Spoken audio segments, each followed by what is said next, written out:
Dillon Gabriel just made his first start against the Minnesota Vikings, and unfortunately he was unable to get a victory. Carson Wentz had an insane drive to win the game 21-17. But my thoughts on Gabriel in this game, I thought it's a very promising start. I'd probably give it like a B+, just because he didn't really put the ball in harm's way. Maybe one time there could have potentially been a pick, but it was a lot of quick, short passes, and I thought that for what the Browns had really asked him to do in this game, he looked really, really good against a really good Vikings defense that came in top 10, ninth best scoring defense, and Gabriel matched Joe. Something's definitely fishy in Cleveland. The roster might say Gabriel over Shedeur, but according to Pat McAfee, that's just the surface. Behind the scenes, there's a storm brewing, and fans are losing it faster than a Browns fourth quarter lead. What did McAfee really uncover? Is it locker room politics, pressure from the suits upstairs, or just that signature Cleveland brand of chaos disguised as strategy? Whatever it is, this isn't just drama. It's the kind of scandal that makes Baker Mayfield's farewell tour look tame. It all kicked off with one look, that trademark McAfee smirk. He leaned in, that glint in his eye like he just got a text straight from someone way too powerful, and dropped a bomb that rattled the city harder than a Myles Garrett helmet swing. According to McAfee, Dillon Gabriel didn't snag that QB1 spot because of performance.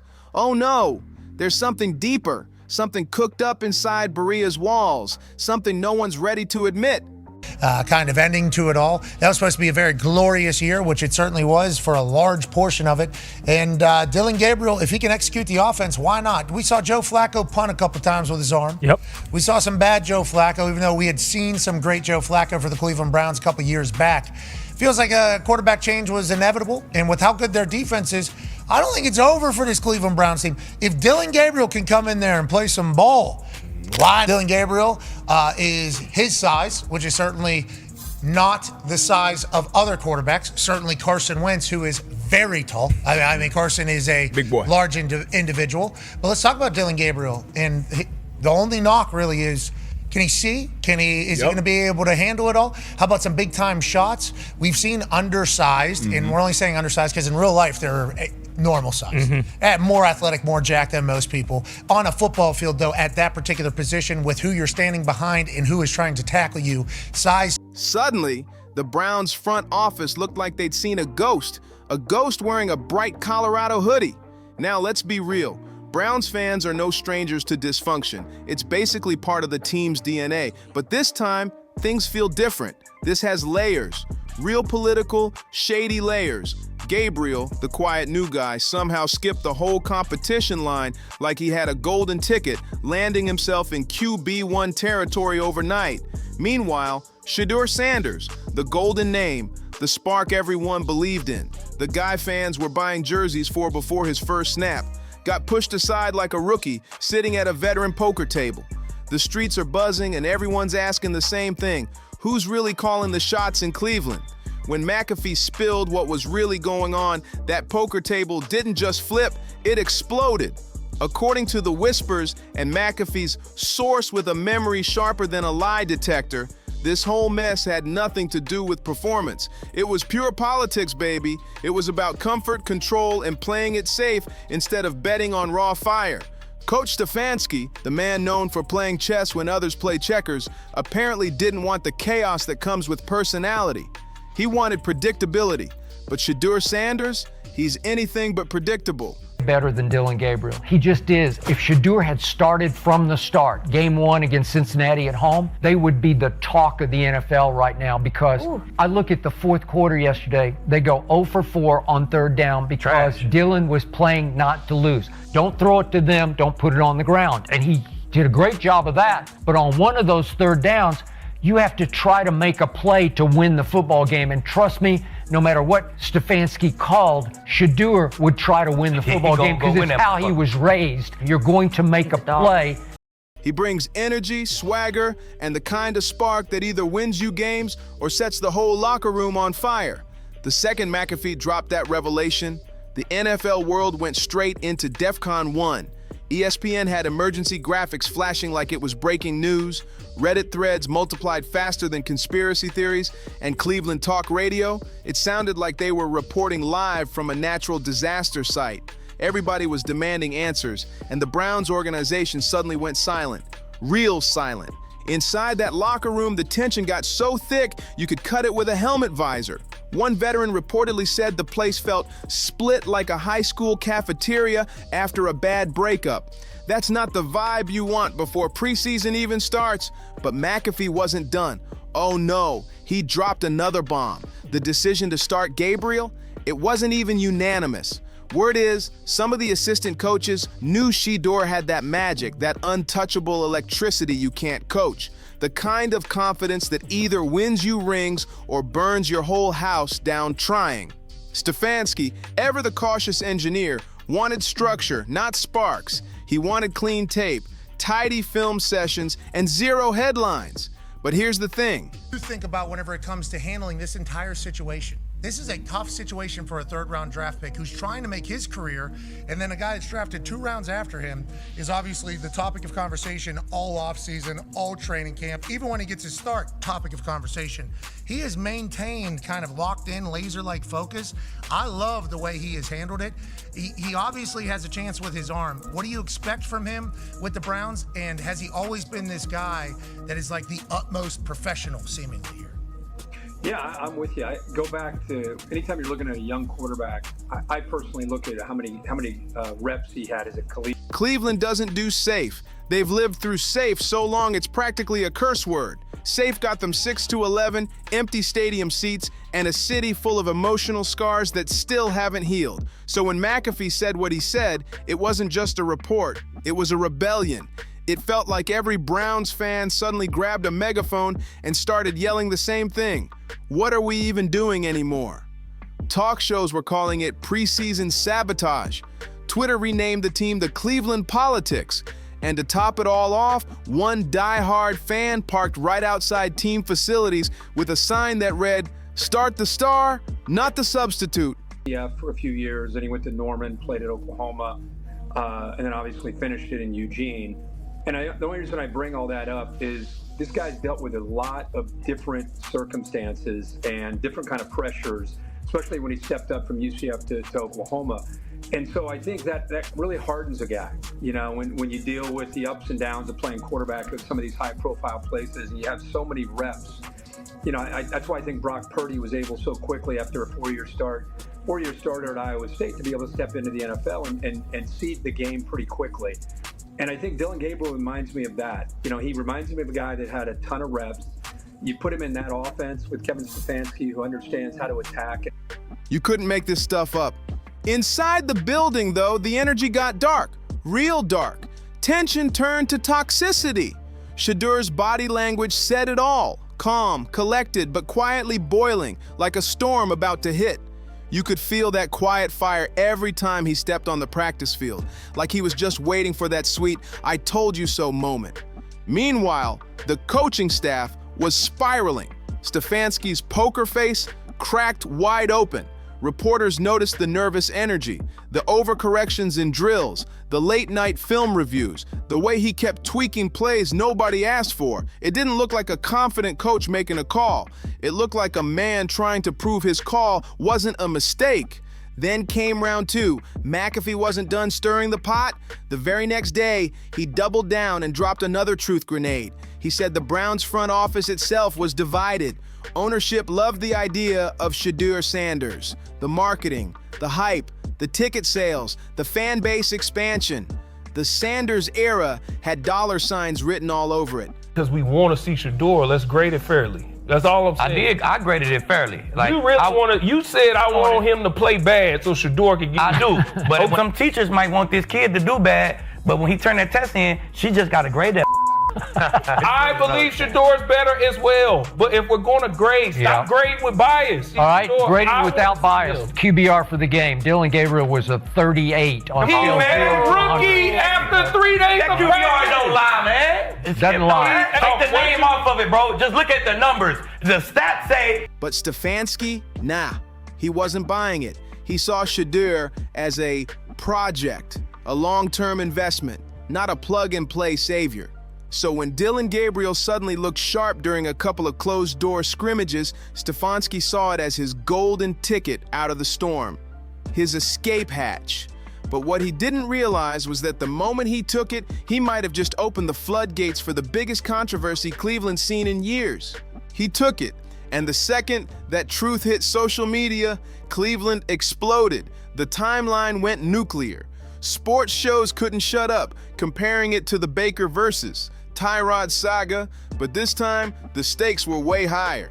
Back then, the Browns were just praying for stability. Now, they were starving for electricity, and benching Shedeur, it felt like yanking the batteries out of the whole franchise. Then came game day. Gabriel jogged out to the field, and the whole stadium buzzed with chaos. You could feel the tension in the air. Half the crowd cheered out of loyalty, the other half sat waiting. What do you want me to really say about Dillon Gabriel over the next 3.5 hours? Well, he was composed. Great. You know how he conducted himself? He conducted himself how a career backup should conduct himself, where you just hope that you're able to hold down the fort until the regular starter comes back. The problem is, we don't have a regular starter that comes back. Well, we do, but nobody wants to see him. So nobody wants that to happen. So here we have to hope that Dillon Gabriel, a guy who is certainly limited, a guy who's smart enough to probably be a coach in the NFL someday, has to go out there and conduct an offense, and we just little bit. And we have to hope that Quinshon Judkins is able to carry us into the end zone, and we don't have a holding call on it. Because we got two guys there who are again replacing another guy who had replaced another guy. Waiting for that first missed throw to turn into a storm of boos. Gabriel was stepping into a spotlight so hot it could melt the turf. And here's the kicker, he didn't even play bad. But every yard he gained felt like a stay of execution, a short-term pass on a lease that could be revoked at any second. McAfee's reveal had completely changed the narrative. This wasn't a regular quarterback competition anymore. This was a full-blown identity crisis. Were the Browns a bold, modern team ready to embrace flash, fire, and the future? Or were they still that same old cautious machine, more worried about looking professional than winning big? As the game rolled on, the cameras caught everything. Those sideline glances, that tension you could taste, Shedeur pacing near the benches, arms folded, eyes sharp, the coaches whispering into their headsets like the walls had ears. And Gabriel, he took every snap like it was a final exam he didn't quite study for. By halftime, Cleveland wasn't winning, but they weren't losing either. Everything felt scripted. Every quote, every answer, sterile, careful, like someone told them not to make waves. Stefanski said, process so many times, it started to sound like an excuse. Gabriel dodged every tough question, and Shedeur, he just smiled. That calm, silent, dangerous smile that said everything without a word. Back at the studio, McAfee leaned back, smirked, and everyone watching knew this saga was far from over. Did Dillon Gabriel just lock up QB1 in Cleveland? In his first career start, he was 19 of 33, 190 yards, 2 touchdowns, no interceptions. And if the Vikings don't score here on their final drive under a minute to go, he likely leaves London with a win. But as good as those stats were, he was only 3 for 10 on passes 10 or more yards downfield. And the QBR of just 38 does leave a little to be desired, a lot of short passes. But this is a strong Vikings defense, and he was the first quarterback this year to have 2 passing touchdowns against them. But this Browns team does have a lot of... McAfee didn't even need to say another word. The story was already writing itself. Cleveland was once again living in its favorite reality, organized confusion. And oh, when the fallout came, it came fast. Within 48 hours, anonymous whispers started leaking from the locker room. Little pieces of tension, frustration, and straight-up exhaustion. The defense, apparently, they didn't care who started anymore. One player reportedly said, "We just want the offense to score before the fourth quarter for once." Classic Browns energy, equal parts comedy and tragedy, every single season. Meanwhile, Shedeur's camp stayed completely silent. No cryptic tweets, no pity posts, no interviews. Just pure grind. And ironically, that silence, it made more noise than anything. Soon, clips started leaking online. Shedeur throwing darts in practice, threading passes through tight windows, outshining Gabriel in every drill. Fans were losing their minds. Suddenly, the narrative flipped again. Maybe this wasn't over. Maybe the Browns had accidentally lit their own fuse, and the explosion was coming soon. Funny though, the guy yelling at him to the right or the dude to the left that just can't contain himself, that just wants to interrupt. And look, y'all got mad at me for saying it yesterday. Even people in Cleveland are saying it. He did okay. He managed the game. He got them just enough. The minute that he took a chance at the end of the game, he threw a pick. Got a second chance, and then he went short. Every pass he threw wasn't even over 5.5 yards. That's safe. That's okay. That's taking no chances and relying on everybody else to do their job. By the second week of camp, that tension wasn't just emotional. You could feel it in the air, thick like Cleveland humidity in August. McAfee kept the fire going, not maliciously, just doing what he does best, turning chaos into prime-time TV. And that's the beauty of it. Cleveland's drama doesn't even need exaggeration. It's self-sustaining chaos, built right into the DNA of the franchise. But behind those closed doors, things weren't so funny. Reports said Stefanski was starting to lose control of the room. A few assistant coaches were fed up, quietly venting to insiders about how divided the locker room had become. The cracks were showing, and everyone could see it. Inside the Browns building, the tension finally hit a boiling point. Some coaches wanted to just rip the bandage off and start Shedeur already. Others were terrified it would make Stefanski look weak and indecisive, and that word divide started popping up in meetings. Never a good sign this early in the season. The so-called unity everyone kept preaching, gone. And McAfee? Oh, he knew exactly what he was doing. He kept that story breathing, threading just enough truth through his signature sarcasm to keep the NFL buzzing like a live wire. Cleveland, as usual, played right into it. Always something to build on. No moral victories whatsoever, but I think regardless of result, week to week, there's a process, and more time you spend around anyone, you're going to get more continuity, and that's, QB to receiver, that's QB to running back, that's us as a whole unit coming together really and getting comfortable with. Every defensive quote, every side eye during interviews, every eyebrow raised from a teammate, all of it became evidence in the growing case that the Browns had no clue what they were doing. Then came the breaking point, week 2 of the preseason. Gabriel hit the field and struggled hard. Missed reads, awkward timing, the kind of plays that make fans groan before the ball even lands. Meanwhile, Shedeur stood on the sidelines, helmet on, eyes locked on the field, like he was watching a movie where he already knew how it ended.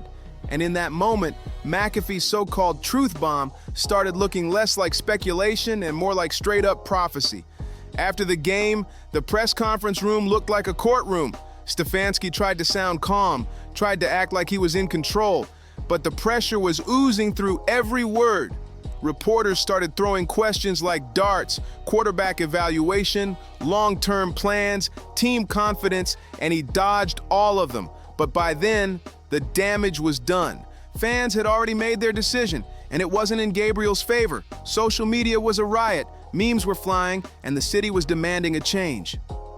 The next morning, McAfee came back on air, grinning that mischievous grin, and hit the Browns with another classic jab. He laughed and said, "In Cleveland, the truth always comes out, usually through a leak, a meltdown, or both." That smirk said everything. He didn't need to name names. The Browns had done what they always do best, expose themselves again, live for the whole world to see. By week 5, that 5'10" quarterback drama in Berea turned into a full-blown storm. The walls were closing in, and everyone could feel it. Players started sensing the shift. The offense ran sharper, cleaner, and more alive whenever Shedeur took snaps in practice. Even the defense looked hungrier, like they were feeding off the energy. One assistant reportedly muttered it felt like watching a damn crack form in slow motion. The foundation was giving out, and everyone knew it. Then quietly, it happened. The switch. No announcement, no press release, no breaking news alert. Just a subtle midweek change buried inside practice rotations. Shedeur Sanders started taking first-team reps again. Officially, nothing had changed. Unofficially, everything did. And when that little secret slipped out, Cleveland erupted. The city went wild, timelines blew up, and McAfee once again looked like a prophet. Not because he called it shot for shot, but because he just gets the Browns. He understands their beautiful, chaotic dysfunction better than they understand themselves. Like you said, I thought he played a good game. First thing I see, damn, he's tiny. Oh yeah, he's small. I'm like, oh my goodness. Like, what, maybe Baker height? No, hell no. He wish you, man, huh? They listed him at 5'11", 5'10". The vibe instantly flipped. The same players who looked cautious and tight a week ago now looked inspired. The offense found rhythm, swagger, and that dangerous edge every great team needs. And Stefanski, Oh, he tried to play it cool, told reporters it was part of the evaluation process. Yeah, sure, coach. Whatever helps you sleep at night. Because the truth was clear. McAfee's reveal didn't just expose a decision. It exposed the soul of the Cleveland Browns, a team forever torn between playing it safe and chasing something bigger, between sticking to the plan and actually listening to the energy in the room, between being competent and being Cleveland. And for once, maybe chaos finally worked for them.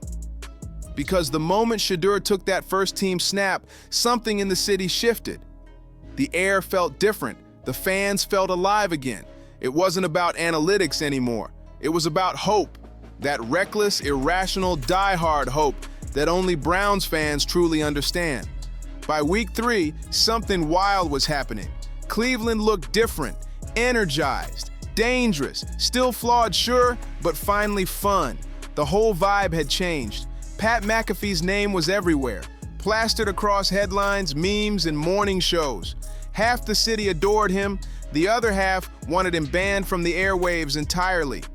But deep down, every single person in Cleveland knew he'd said what everyone else was too scared to admit.